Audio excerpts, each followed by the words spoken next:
Welcome to Beyond the B, an ongoing dialogue about the past, present, and future of the B Corp movement. Co-hosts Emmy Allison and Ryan Honeyman facilitate an open and honest conversation about the B Corp movement, advise companies on how to increase their impact, and provide a deep dive into the new B Corp standards that are shaping our community.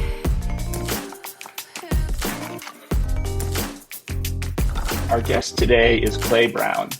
Clay Brown is the head of standards, certification, and product delivery, and interim co-lead executive for B Lab Global, where he plays a critical role in evolving, growing, and scaling existing and new programs, products, and tools, including the B Corp certification.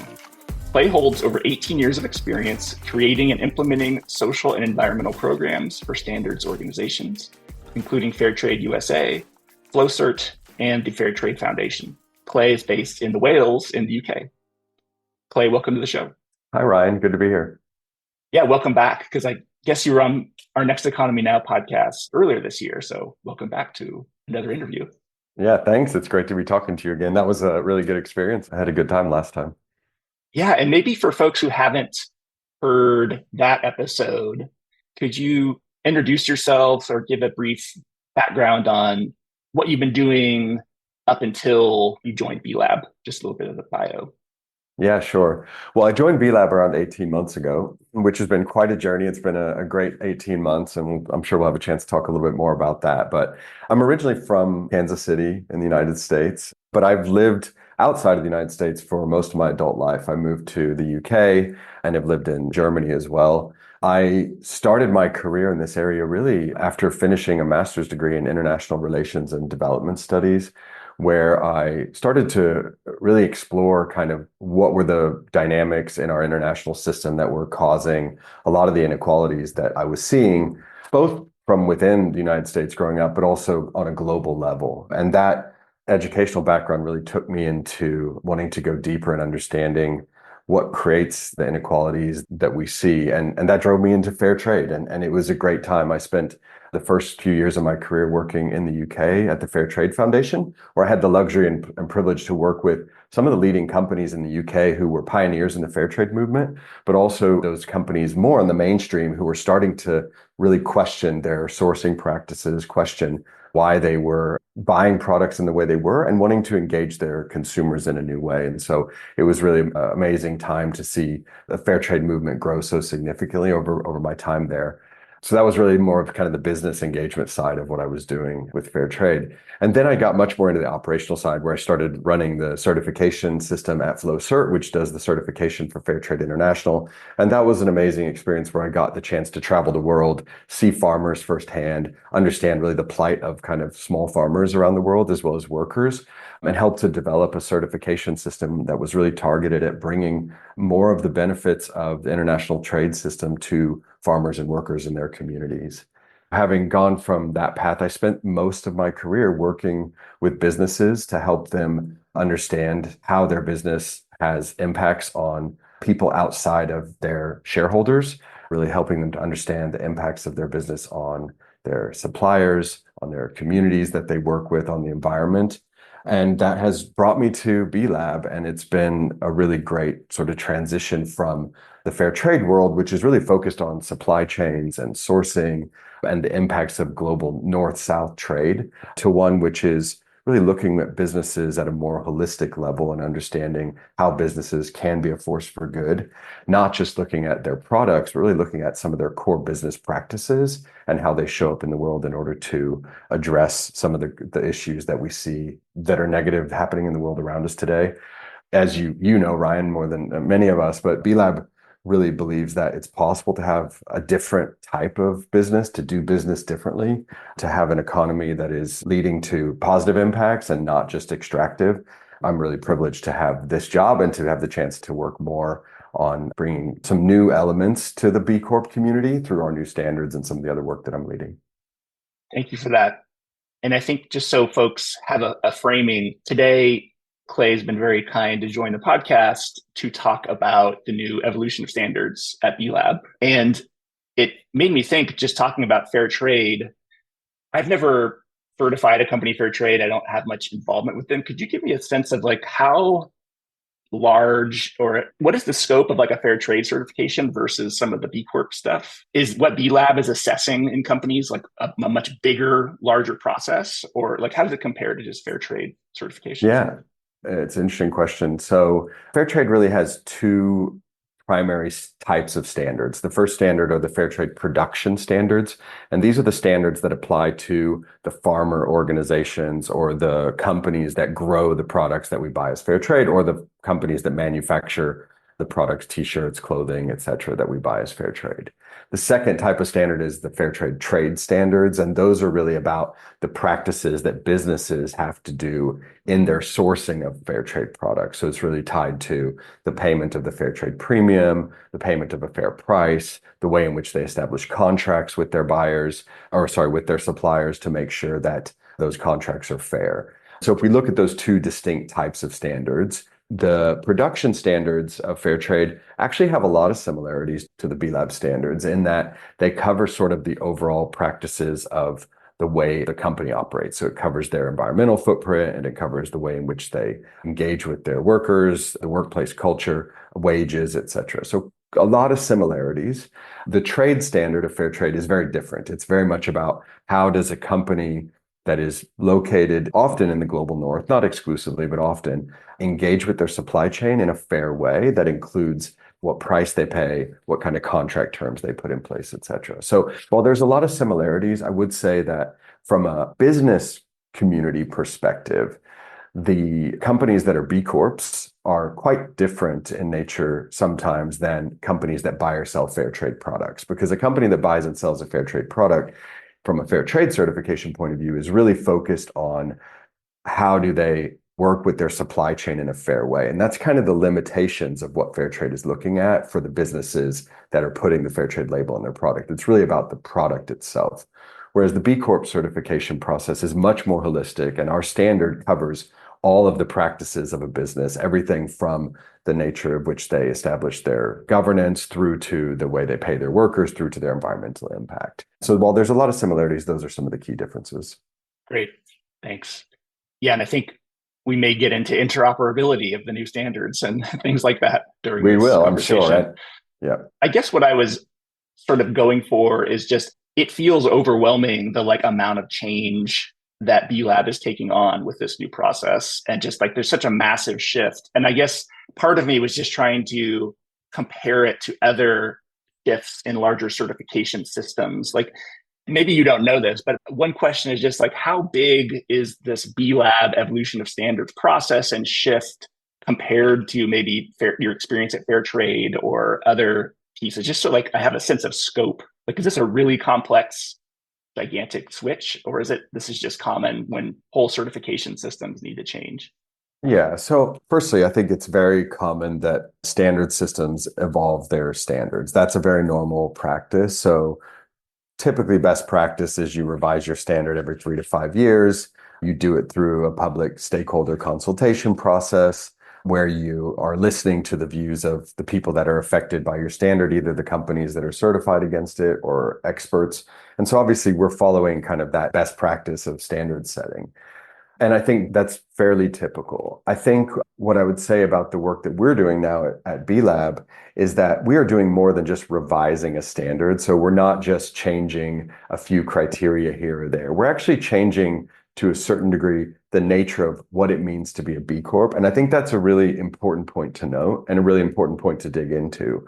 What we're looking at is trying to make it crystal clear to everyone what it means to be a B Corp. And I think that's a challenge that we've faced over the last few years. It's not always as clear as we would like it to be as a community. What does it mean to be a B Corp?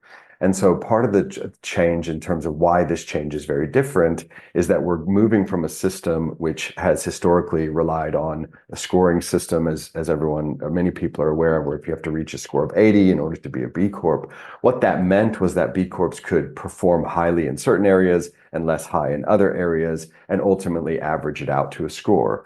We're changing that model, and there's some important reasons why we're changing that model. We're changing that model to one whereby now companies have to meet a certain threshold across a variety of impact topics, everything from purpose and stakeholder governance to workplace culture, wages, environment and circularity, JEDI, and climate. And so by bringing this kind of bar, raising that up and requiring now that all companies that want to be a B Corp have to meet that standard, it requires a fairly significant change, both in terms of the way we operate the execution of the standard from a certification lens, the way we talk about what it means to be a B Corp, and most importantly for B Corps, it requires changes to the way in which they do their work in order to maintain their B Corp status.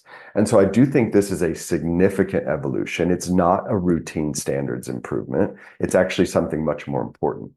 But that's really important because in order for us to deliver on our theory of change, which is ultimately about changing the economic system, it's critical at this point in history that we make it really clear what it means to be a B Corp. It's no longer acceptable that we may have B Corps that are working together in this community that are really high performing on social issues, but maybe don't do anything related to climate change. We're in a different place now. The world has changed. There's a lot of pressures, both expectations from consumers, expectations from regulations that are coming, as well as just a growing recognition of things like the climate crisis, social injustice that we're seeing in the world, inequality. And we believe it's time for the whole B Corp community to come along on this journey and make that improvement. Yeah. And so what I'm gathering is it's almost like you're creating a new set of standards. I mean, not fully, but it's like that's the level of effort is we're like recreating a new set of standards.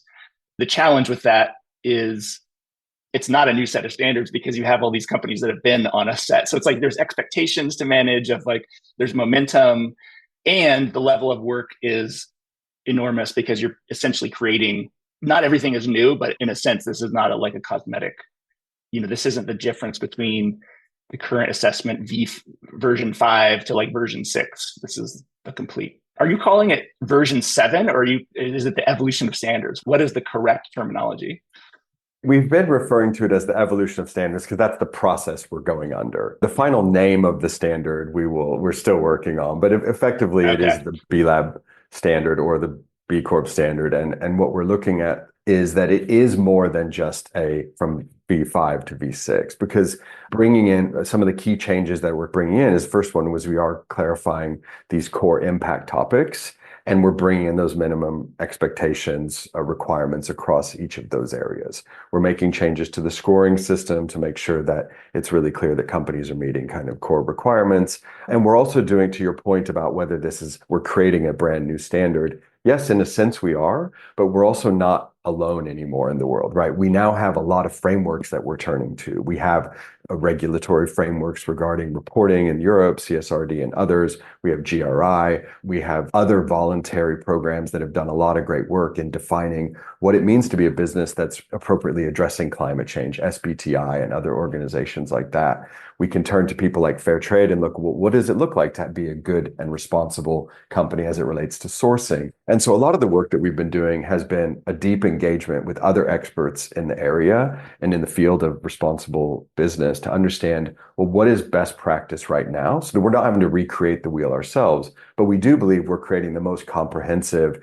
and highest standard for businesses today that will both serve B Corps who will be able to reach that standard and make a claim about being a certified B Corp.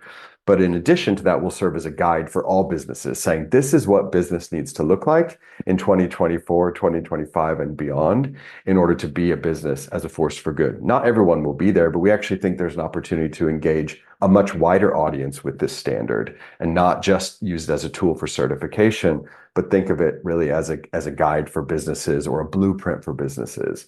And the idea that we're not doing it on our own is actually very exciting. A few years ago when we started, we were the founders were trailblazers, right? There was no standard, nothing existed. And so what they created with the BIA was a very impressive, really first draft of what this could look like. Now we're in a much different situation. We have to look 360 around us because regulations are changing, expectations are changing, companies are innovating. We see it all the time in B Corps. We see so much innovation in the B Corp community, and we want to learn from that. We want to incorporate those ideas and those practices into the standard. So while it is a new standard, it's not like we're sitting in a room by ourselves with a notebook writing a standard. We're really engaged deeply with professionals, experts, and the B Corp community about what that standard needs to be.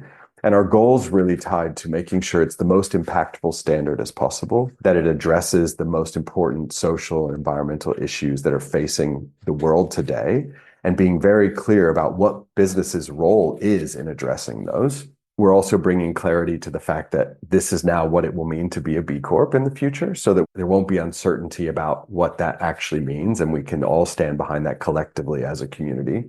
And then the third thing is we're being as responsive as we can, both to feedback as well as to looking around at the environment around us in order to build a standard that responds to external kind of feedback that we're receiving about where our standard needs to improve.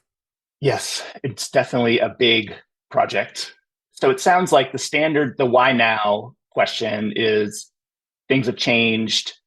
We're no longer in the world of 2007 or 2008. I think the B Corp community could now vote. It's like 18 years old, right? If we were taking the age. So there's new imperatives and we're no longer alone. There's a lot of great work happening. Maybe we could talk about the stakeholder engagement. And it seems like the amount of information that your team has to process, and whether it's feedback from the surveys that you've put out, or it's reading these other standards or discussions internally, what is your system of like managing all of the data, like, and information and opinions flying at you? Like, how do you sleep at night, basically? I think I asked you that in the last podcast. How do you sleep at night? You did ask me how I sleep. I sleep well. Yeah.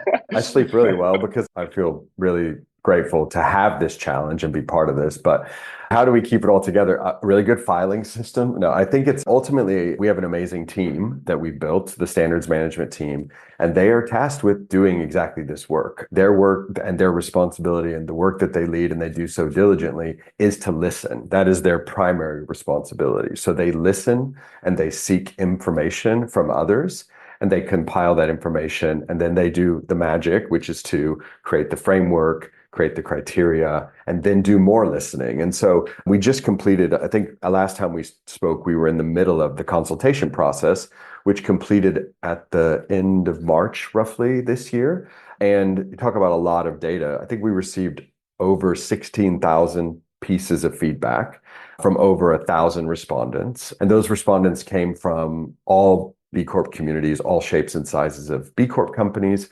experts across every area of the impact topic. So we spoke in in-depth conversations with experts on climate, on circularity, on wages. Fair trade's a good example of people we work with.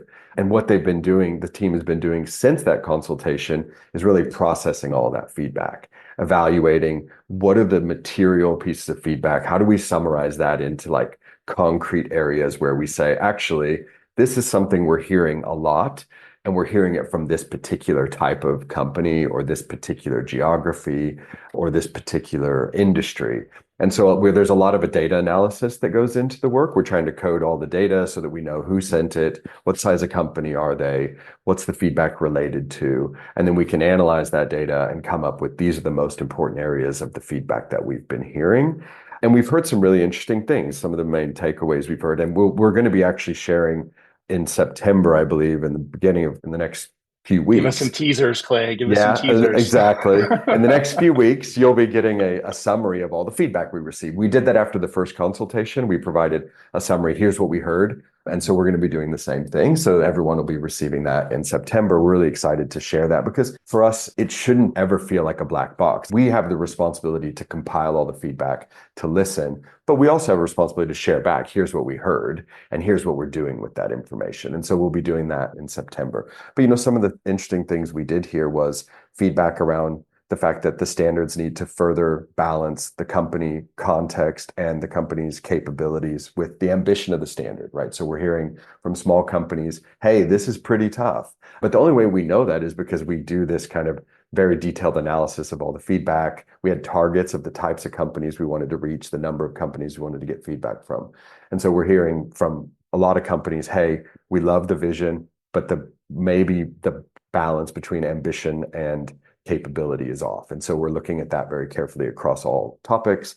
We hear a lot of feedback about the standards should be really action-oriented, output-oriented, which is great. It's so cool to hear from B Corps themselves saying like, we love it, but we actually want you to go further on certain things. We want you to hold us accountable and hold our peers accountable to certain things.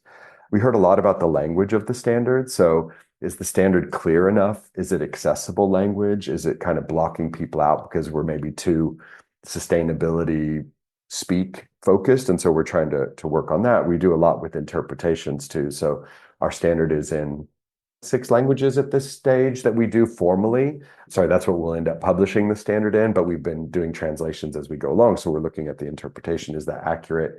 And then we're also hearing a lot from companies, and we can talk about this too in a bit, probably, is saying, we love the standard. How much time are we going to have to comply with this? It's going to be really a big effort for us.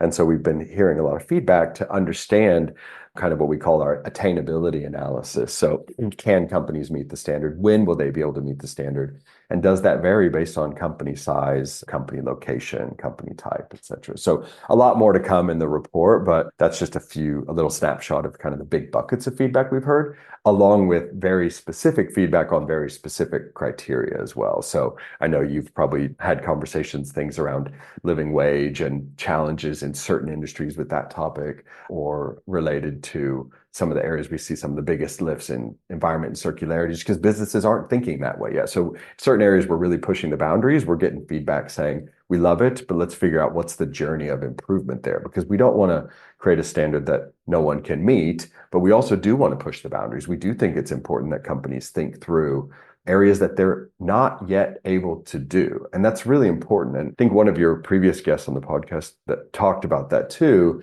the idea that actually companies should be looking at things they can't do yet. And I think that's really important for us too. We need to be putting a standard in place that is actually really hard, because it's important that companies look at it and go, you know what, we can't do that yet. But having the dialogue and getting the feedback from them that they can say, we love the idea, here's the challenges with it, allows us to kind of go back and reiterate the standard and revise it, so that what we get in the end is an ambitious standard, but one that's attainable with the right effort. Yeah.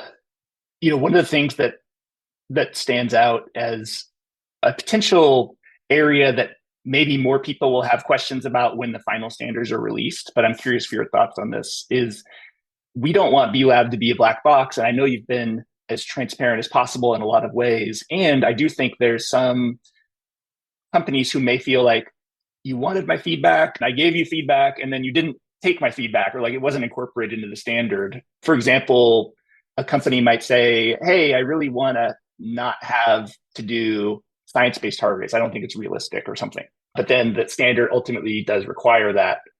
How are you thinking about transparency, about the why behind how you ended up at the final standards, and like sort of that communicating to people so they feel like, because not everyone wants it's not honestly about the science-based target or not. It's about like, did you listen to me and did you thoughtfully engage with my feedback? It's almost like the component. So curious for your thoughts.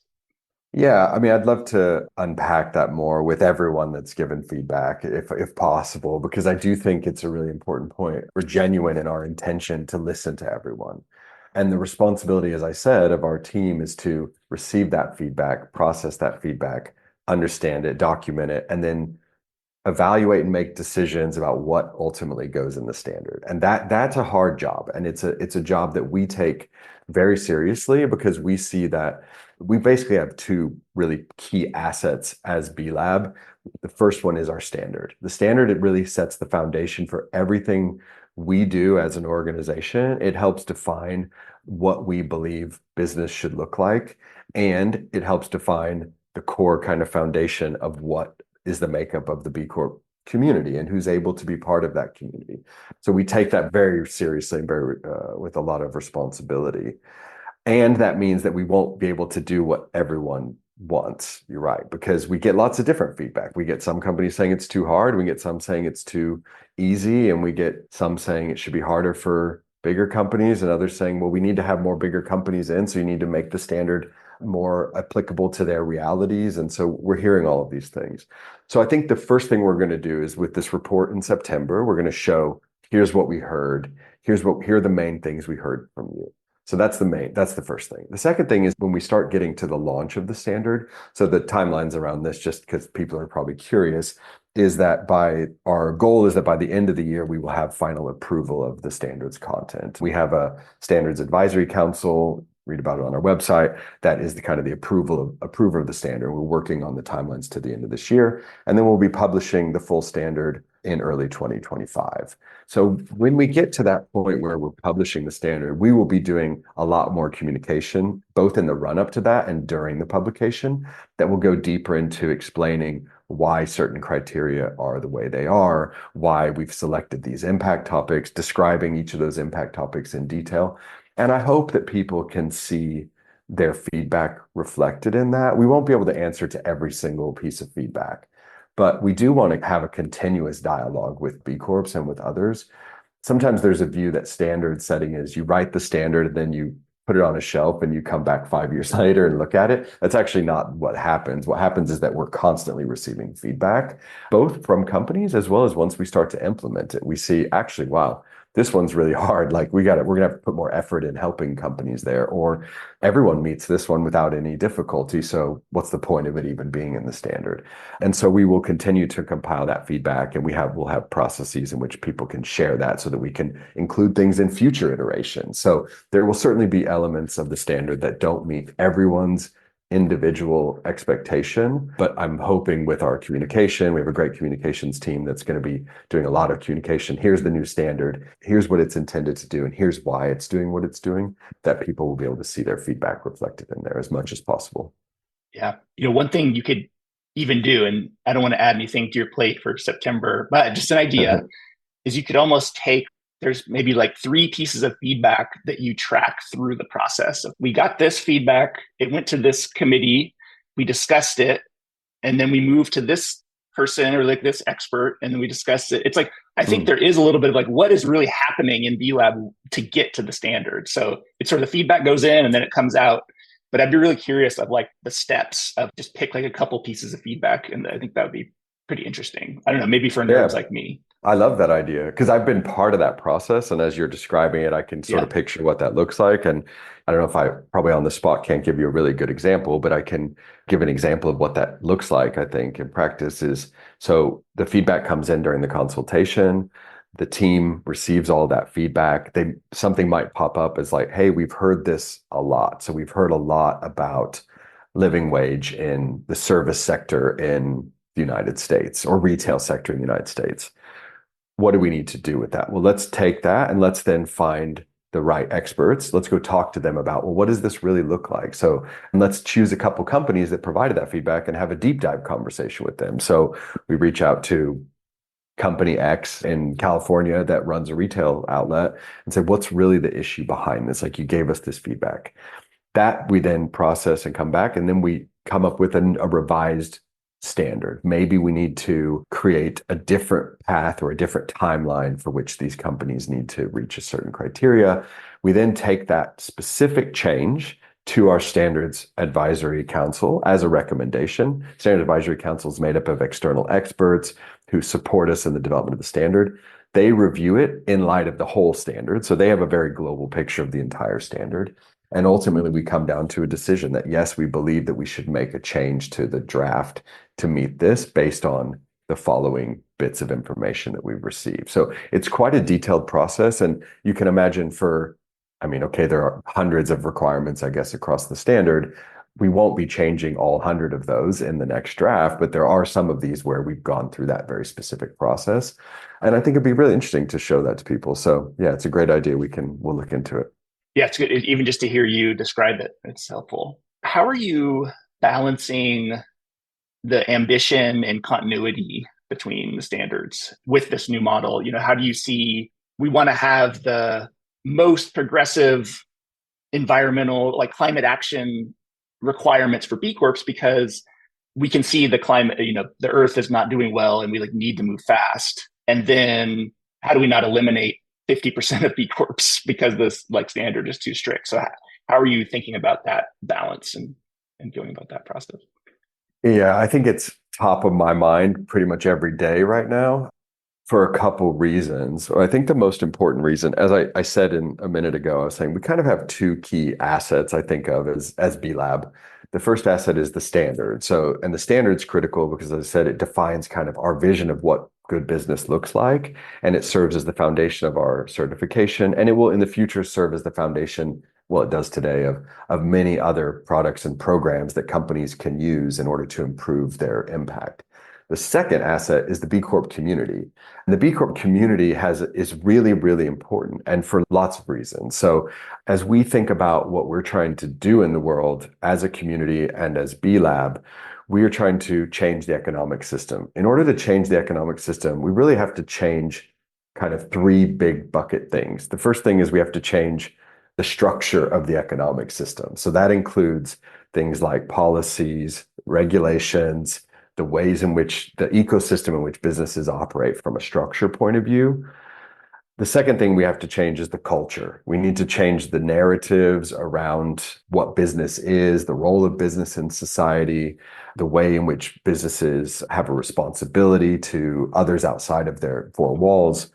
And then we need to change the behavior of businesses as well. And so these things are interacting with each other. And what's important for us is that in order for us to actually ever get to a place where we can truly change the structure and the culture, we need to have enough businesses that are demonstrating that they can behave in a different way, that it creates an ecosystem of businesses that can then advocate for a better way of doing business, both from a structural point of view, so help to drive policy changes through collective action, but also from a cultural perspective, having business leaders who can speak out about why business can be done differently, the role of business, et cetera. And so maintaining the B Corp community is essential to that. And so if we want to maintain that asset, which is the B Corp community, and everyone who's listening, who's part of a B Corp right now is part of that. And so for us, thinking about the balance between perfection and bringing the community along on a journey of improvement is essential because we want to bring the B Corp community with us on this journey. And we're doing that not for our own sake and not for every individual B Corp, but really for the collective vision of what we need to do to change the economic system. We need that collective group of companies that can help change the culture that we live in and the structure of which businesses operate. And so our top priority is ensuring that we move to an impactful, clear standard as soon as possible, but doing so by bringing the B Corp community along on that journey with us. And so in order to do that, we're doing a few things. I think the first thing we're doing is we're trying to finish the standard so that everyone knows, well, this is what the standard actually is. Because I'm sure there's a little bit of anxiety out there going, I saw this one criteria, I fed back that I'm never going to be able to meet it. And what's going to happen with that? So clearly, our first priority is to finish that standard and make sure that everyone knows here's the final standard. The second thing we need to be looking at, and we're doing this, we did this through the part of the consultation, is I mentioned it a minute ago, the attainability analysis. So can B Corps actually meet this standard? And if they can't meet it today, how much time do they need to meet it? And that's a complex question because it really varies depending on the company size, the geography, their access to resources, their commitment to certain topics, potentially even. And so what we've been doing is really analyzing a lot of the feedback we got during the consultation where we asked companies, can you meet the standard? And what are your challenges to meeting the standard? In addition to that, we've been analyzing BIA results compared to the new standard requirements to see how far away is the community from certain new standard requirements or certain heightened standard requirements according to their BIA results. So we're lucky we have a lot of data that we can use to help kind of come to that.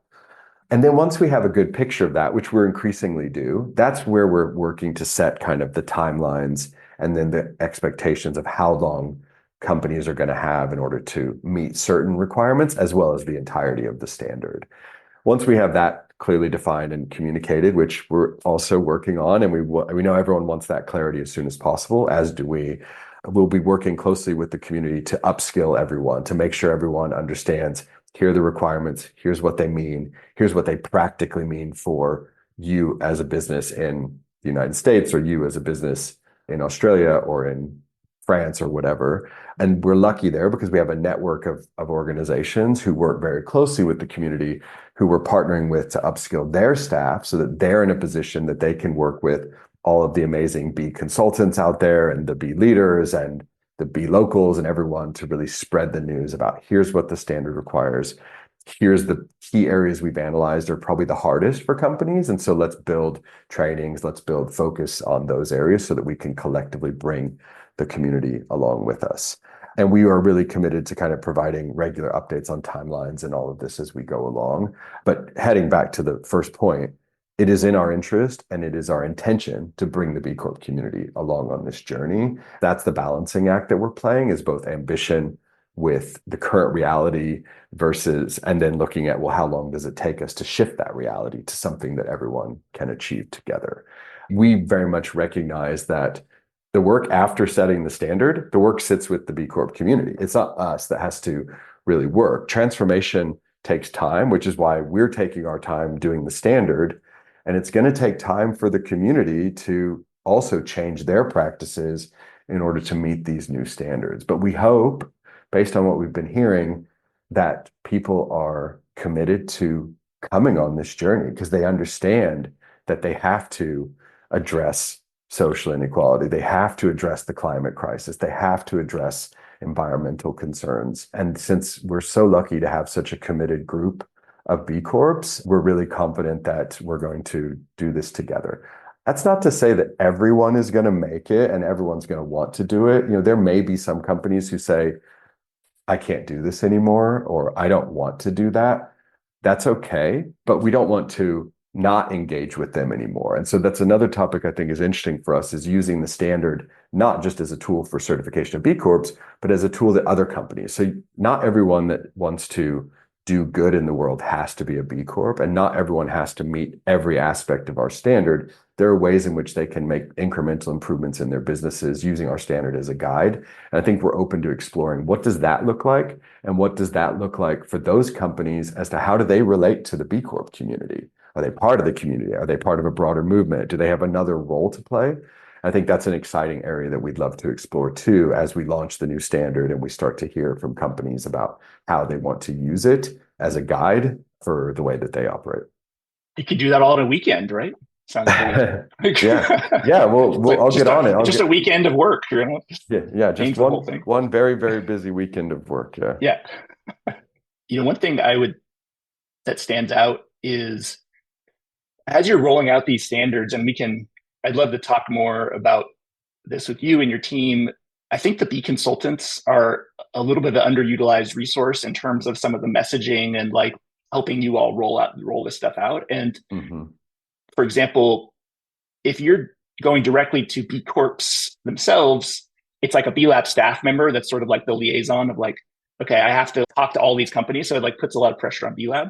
If you engage B consultants, we all have like multiplied networks of B Corps that we work with. And so I think just putting that planting a seed for, as you're thinking about like communication and rollout and making sure people are on board, I think there's a lot of opportunity. And definitely B locals as well, but the B consultants, especially because we have access to everyone's B impact assessment and we know the standards. And so just want to put a plug in for. Yeah, I totally agree. We are currently, change takes time. Change management is really important. We probably haven't always gotten that right in the past, and we probably don't get that right every day right now, but we are putting a lot of effort in this particular change management process because we know how important it is.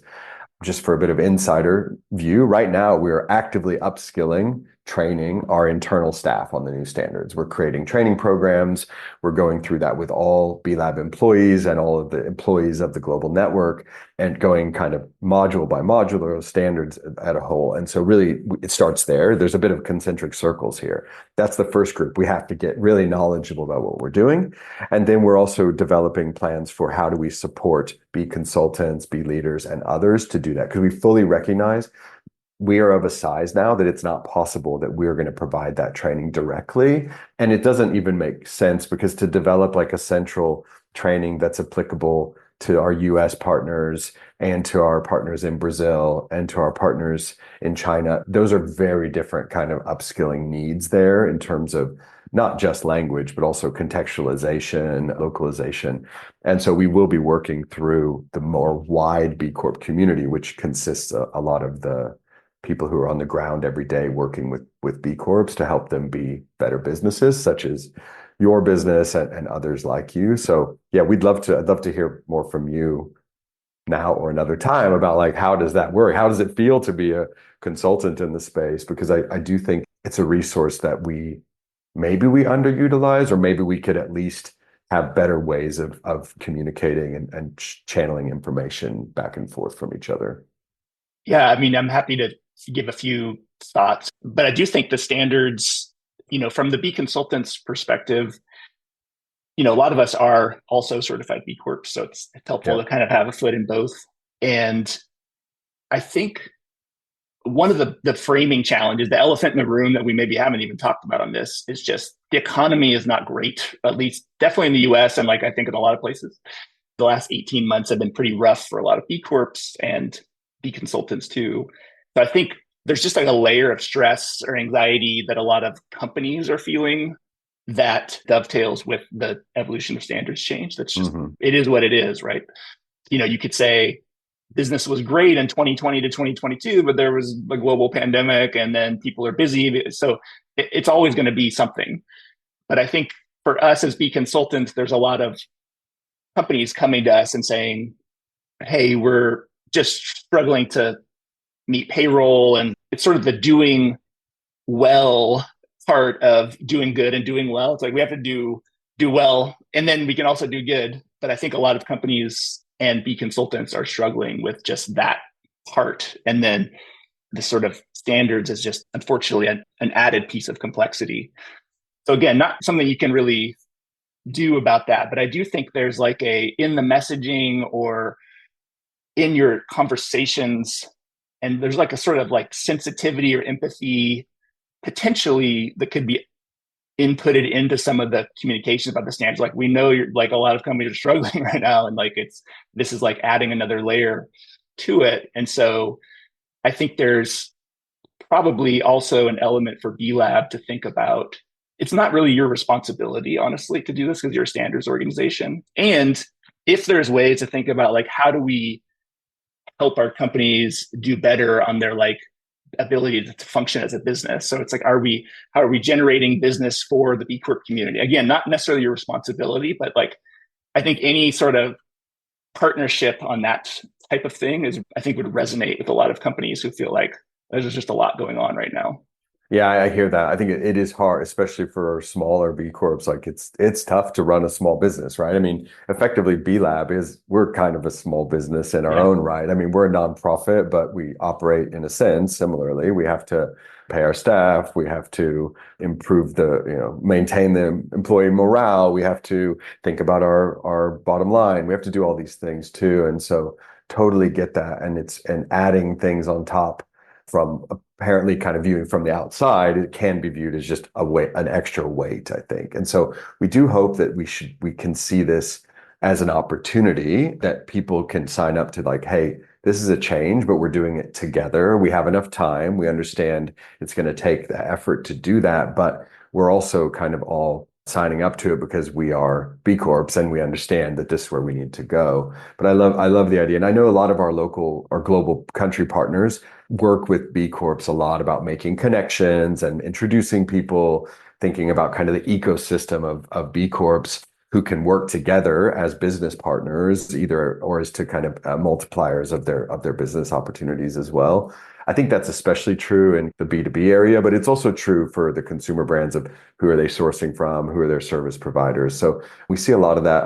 I have been lucky enough to go to a couple of like B Corp big events. Unfortunately, I didn't make it to Champions Retreat this year, but I was in Monterrey, Mexico at Encuentro Más B, which is the Sistema B conference they had. I was in Australia at their summit, and I'm going to the UK in a few weeks to their Louder Than Words event, which is going to be amazing. It's like 2,000 people taking over Oxford as the whole city. So anyone who's interested in that, I know the UK team is excited about what they're doing there. But these really create opportunities for B Corps to come together, not just to tell B Lab what we should do, but I mean, that's part of it because we use it as an opportunity to listen. But it's really a space for B Corps to come together and to talk about what does it mean to be a B Corp. And some of those conversations are always about, it's hard to be a business. What does this mean from us from a financial perspective? And so I think those conversations happen, and it's interesting to think a bit more, as you say, about the role we could play to facilitate those conversations. We may not be the driver of people's individual doing well success, but we can certainly, as part of the one role we play in the community, is sort of a enabler of community conversations. And we would certainly continue to do that, both on this topic as well as on all the other topics that are related to how companies are going about meeting the standard. Because one of the things we see the most is that innovation happens in the community and it spreads. And so once one business realizes this is how I'm going to go about meeting this new criteria, we can help kind of spread that by creating those connections. And it's a really exciting to see that happen sometimes, where you see one B Corp figure something out and then others start to learn from them. I get a lot of joy when I see that happening. And I'm hoping we'll see that with the standard too, that we'll see the sharing of best practices, the sharing of, hey, I found this tool. Let's use this tool now to do this. And that's one of the great things about the B Corp community, is that there is such an openness to sharing. It's almost like a real like pre-competitive environment that people operate in. Not to say that there isn't competition within the B Corp world, but it's certainly a very communal space where people share a lot. And I'm excited to see what that looks like when we release the standard as well. I think that's all awesome. It's almost just like the acknowledgement or keeping in mind that a lot of companies are struggling in the communications is almost the piece potentially. Not that you even need to like do something about it. It's just like, hey, I know it's hard right now, because I think sometimes there can be a feeling like when the new standards, it's PhD academic students or like folks like writing these really amazing but like difficult standards that are kind of disconnected from just the like how stressed a lot of people are feeling. And so any sort of ways to close that gap, I know it's not necessarily your responsibility on all of that, but that's if you're asking for some honest feedback, I do think there's a little bit of like, it can feel like nonprofit academic PhD compared to like just business realities.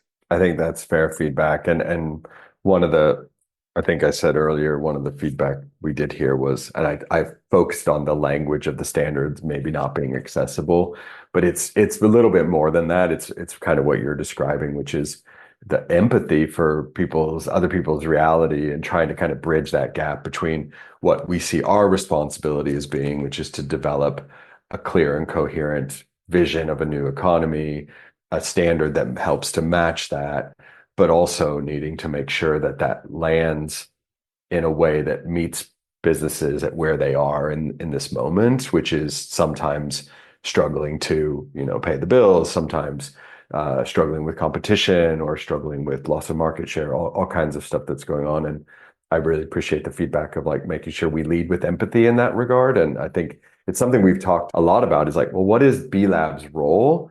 But not only what is our role, but how do we show up in the world? Do we show up as, like, as you said, kind of academics, NGO in a room writing standards? Do we show up as like hard-nosed certification body? Do we show up as like strategic visionaries about what the economy should look like? And right now we're playing kind of all those roles. And I think sometimes we float between them. So a few years ago or a couple of years ago, we were just struggling to get the certification done. And so a lot of our effort was like, well, we got to put more resources into certification. And then there are consequences of that. The consequences of that are people viewed us as a certification body that just is worried about like generating new certifications. And therefore maybe they've lost the kind of the soul of the movement because all they're doing is certification. That wasn't an intentional strategic move. It was reactive to the fact that we were growing really quickly and our own operating models hadn't adjusted to be efficient enough to deal with that. And so we had to divert resources there, because growing the community was an important strategic need of ours. As I said earlier, about if we don't have a B Corp community that's of a certain size, a certain makeup, with certain committed leaders, we can't change the structure and the culture of capitalism. And so we were focused on that. And so we then heard a lot of feedback from the community of like, well, B Corp's just, they're just doing operations and they're really like strict on certification and that's all they care about. That's not true. It's just, that's where our focus went. And I think right now, a lot of our focus has been on developing the standards. So we're probably being viewed as a bit of academic NGOs, like out there trying to like come up with the perfect standard. Also kind of true and kind of not true, because we also are constantly thinking about what role we play in the community. How can we support the community? How can we be empathetic to the challenges of the community? And so we do have a very broad scope of responsibility at B Lab. As I said, everything from setting this theory of change and strategy and vision of a new economy, through to operating a certification system, through to providing services to B Corps, bringing the community together. So it's exciting and it's challenging. We hear a lot of feedback from the community and we're very receptive to it, but it's also like, we got a million things going on at once and we're trying our best to do this with a small budget as well and a small team. I hope people understand that reality that we face in the same way that it's our responsibility to understand the reality that B Corps are facing. Yeah, I think that's really important, especially what you're facing. What would you say that B Corps, if you were to be just vulnerable of like, what would you hope B Corps would understand to have more empathy for like what B Lab is going through right now? Yeah, What do you wish you could say to people? Thanks for the question. Maybe I should pause, take a deep breath before I answer. No, I'm joking. I think a couple of things I was saying there already. I think the first one is that I hope people understand that we are in this together with the B Corp community. We are all operating with very, very good and aligned intentions. Like our outcomes and what we want to see happen, I think are very, very aligned. And so I think this is true in all kind of relationships. I think if you don't start with a trust in kind of that everyone is operating in good faith and with the same intentions, then nothing's going to ever work very well. So I would hope that we could get to that place or that we are in that place, at least for 99% of the time, because it's certainly the way that we view our work. When we show up every day and all of our team shows up every day, comes to work, they do so for the same reasons why people run B Corps, right? It's the same idea. We're doing the same thing. I think in terms of our reality, I think partly it's that in the same way that change is coming every day to your business as a B Corp, you have your own pressures around paying the bills, you have your own pressures around your employees, you have your own pressures around all kinds of issues. We have those same realities too. So we're dealing with that all the time as well. And so while we want to provide the best service possible, we want to make sure that we're as clear in all of our communication as possible. We want to make sure that we are responsive and receptive. We're also fighting a lot of fires in the same way that you are as a business, I think. And so I think just that kind of empathy for any little missteps that might happen, I think is important from our side as well to have that. Those are, I think, a couple. But I think if I think about what do I really want people to understand, what I really want people to understand about B Lab is that we are not here to create a certification and standard for the sake of certification, right? We're here to change the economic system. We have a very bold vision, and we think that it is important that we have a community of committed companies to help us do that. And so I think if people could see what we're trying to do less as kind of an operation body, as just a standard and certification body, and much more as an organization that is here in order to enable B Corps to do what they do well and to help bring their voice to the rest of the world in order to change the economic system, I think that would be a really good starting place. Because I sometimes think that the view of B Lab is quite micro, sometimes from the community. They see us as the certifier or the standard setter. And actually, we are much more than that. And it is our intention and ambition to be much more than that, because that doesn't get us where we need to get to. A standard is great, a certification system is great, but that's not the ultimate goal of what we're trying to do. And so if our focus is not always on that, that's a good thing. It shouldn't always be on that. And so I think sometimes there's that balance of how much do we manage kind of the day-to-day operations versus actually go out in the world and try to change policy and try to change the narrative. So we're trying to do all those things together. And I think more than anything, I hope people can just listen to us and be as open to hearing what we have to say as we're trying to be to hearing what they have to say. Yeah, very fair request. And you actually helped me realize, I think one thing that maybe some B Corps feel is early on in the B Corp days, it was like the B Corp standard was different from GRI. I don't know if GRI was around in 2008, but or some of these more, it felt like those were the academic sort of standards handed down from high. Mm-hmm. It was like, here's this standard that you should like ISO or something. Yeah. And it felt like B Corp was like this sort of responsive and scrappy, cared about the business realities of the companies. And so maybe some of I never even put this together until just speaking with you. But maybe some of the anxiety of some of the B Corps is a feeling like it's moving towards more of like a academic or PhD sort of level thing that's going to be handed down. Not that that's actually what's happening at all, but I do think, like I was sort of saying earlier, just the communication, mutual empathy about like the business realities of the companies and then the realities that B Lab face, I think will help bridge that gap a lot more. Yeah. Yeah.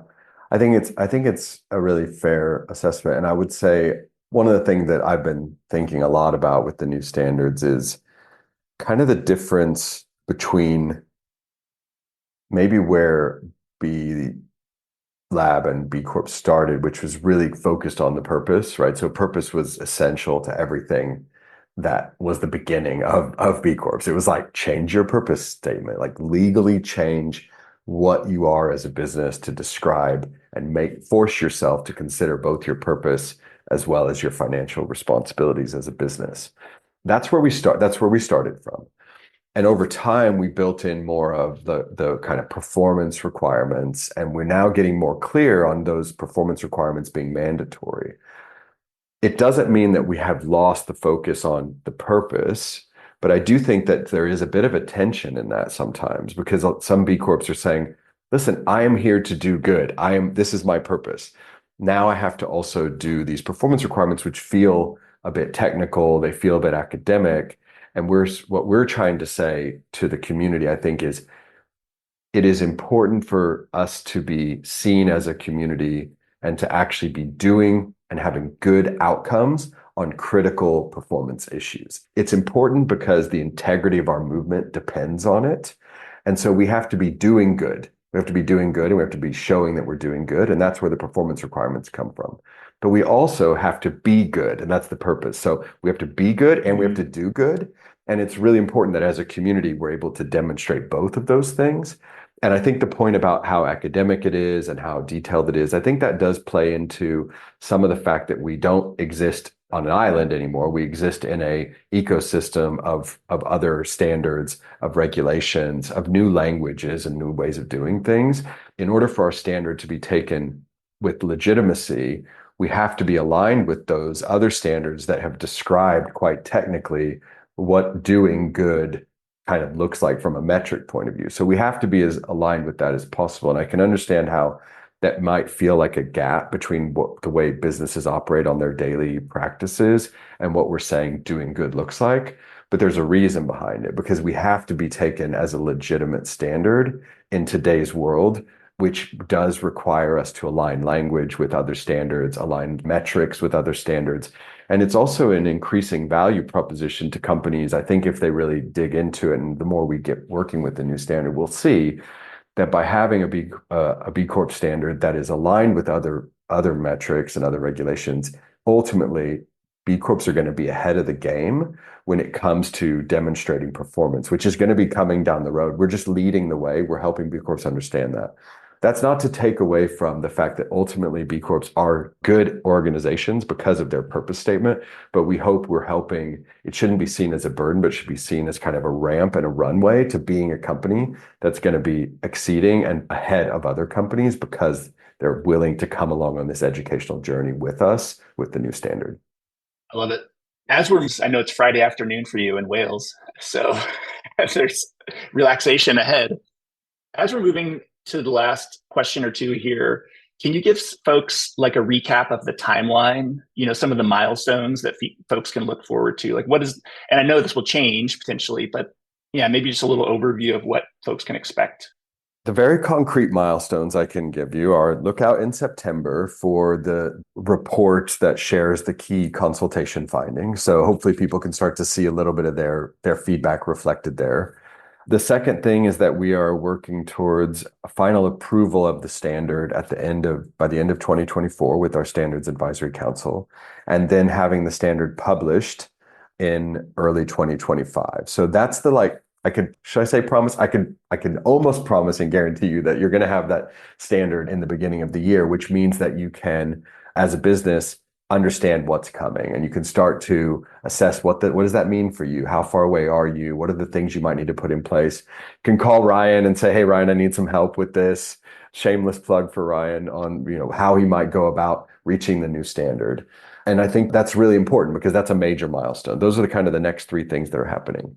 What you'll then be getting from us is more information about when you're going to have to comply with the standard. And it's our expectation. And as I said, we are committed to bringing the B Corp community on this journey with us. And we're committed to regular updates about when that's going to have to happen. And so that's really what we're working on. And as soon as we have more information, we'll be communicating that as clearly as we can. But the next things to look out for over the next 6 months are look for that consultation finding. And then, in about 6 months' time, look for the new standard itself. I think it's safe to say that no companies will be required to certify on new standards in 2025, right? The earliest would be 2026. That's definitely safe to say, yes. Yes. That's more than safe to say, yes. There will Okay. no one's going to be certifying in 2025 against the new standard. Is there anything else, as we're wrapping, anything else you want to say, maybe that we didn't get to, or anything else you think important people should know about the new standards? I think we covered a lot of it and more than that. I really appreciate the chance to sort of just talk about the evolving role of B Lab and how we, the way we want to be seen and the way we want to engage with the community. We have, as I mentioned, a lot on our plate beyond just the standard. So one thing I would add is that in order to implement the standard, there's a lot we have to do. So publishing the standard is a great milestone, but for many of our teams within B Lab, the work is just beginning, actually. So we are on the back of the publication of the new standard, we're going to be developing a new technology platform. So that new technology platform, an evolved version of the BIA. So the new standard requires a new tech platform, which requires a new workflows and new data collection opportunities, et cetera. So that is an activity that we're in the middle of, we're developing now, but that takes a fairly significant amount of time and energy and is going to be a big change for the community as well. But we hope a good one because we're really developing it with user experience in mind and trying to make it as user-friendly as possible, both for B Corps and for companies who maybe just want to assess their impact against our standard. We currently in the BIA have 300,000 companies that have logged in and have started kind of collecting their data around their impact journey in the BIA. And we really want to leverage that opportunity with the new standard by developing a new and more user-friendly technology that gives businesses the opportunity to prepare for their certification, but also hopefully some new insights into their own performance as they're completing the assessment online. In addition to the assessment, we're putting in place and evolving our certification system. So we've heard a lot of feedback also during the standards process about our certification processes, saying, that we need to make improvements to make them more consistent, to make them more transparent.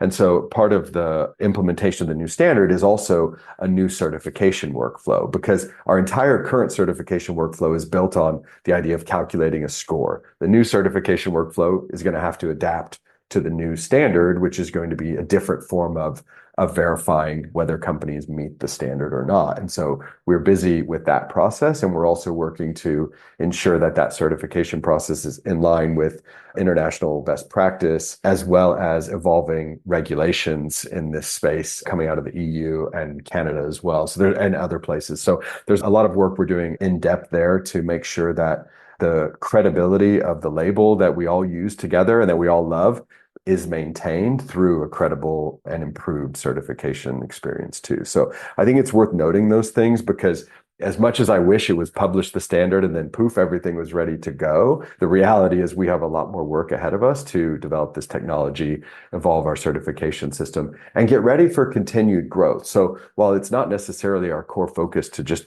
grow B Corps, exponentially forever and ever more, we do anticipate significant growth coming because the new standards have an improved value proposition, right? There's a lot about the new standards that are attractive to businesses. Not only does it help them understand what good performance looks like, it also helps them prepare for upcoming regulations that they might need to meet from reporting requirements, as well as just helping them to engage with their stakeholders in a better way. So we anticipate ongoing growth. We're at 9,000 B Corps now globally, which is amazing. It's growing as fast as ever before. So we're preparing for that as well as we prepare to launch and move into this new chapter of B Lab with the new standards. Awesome. And another plug for if you want people to take some of the early tech, B consultants, I bet would be very excited too. play around with new tech platform stuff. So Good to know. yeah. And this has been really helpful, Clay. I feel like you've done a good job of giving as much information and transparency as possible. And with evolving regulation, like you said, I know like there may have to be third-party certifiers, and it might not even be B Lab in the future or something. So there's a lot we don't know yet. And so I just appreciate the transparency and honesty that you're showing up with. And I also appreciate the reminder that we're on the same team, the B Corp community at B Lab. So yeah, and I think we do feel that way. I mean, I love that you're doing this podcast. I think it's, as we were saying, I think before we started, like I do genuinely believe that the discussion is almost more important than the decision. And so the chance to like have these conversations where you were gentle today, but maybe in the future you can be less gentle. We can talk a little bit about some of the more challenging topics, because it's important that we have these discussions. It's important that we are transparent about what we know and what we don't know and what we're grappling with. And so hopefully the listeners, at least in terms of this specific topic around the standard, can understand a little bit why we're giving as much information as we can, as soon as we can. We're not keeping anything back. We're just trying to make sure we're as clear as possible every step of the way so that people can be confident in what's coming next. So I love what you're doing, and I'd love to come back and talk about anything else at some point that you want in the future, Ryan. You want to co-host? You can do it every 2 weeks. Just kidding. I don't know. I mean, maybe once we finish the standard, create a new tech platform, build a new assurance system, and change the economic system, I'll come and join you. Yeah, fair enough. Great. Well, thanks so much, Clay. I look forward to continuing the conversation. Thank you for listening to Beyond the B. We are trying to grow our audience and wanted to ask you a huge favor that you can do right now. Try to think of one person that might like this show. Then pull out your phone and text them something like, "Hey, I think you might like this new podcast, Beyond the B. Check it out at lifteconomy.com/beyond. You can subscribe wherever you get your podcasts." Seriously, try to text someone right now. Pull out your phone. Then follow up with them to see how they liked it. This would be super helpful for us. We deeply appreciate your support.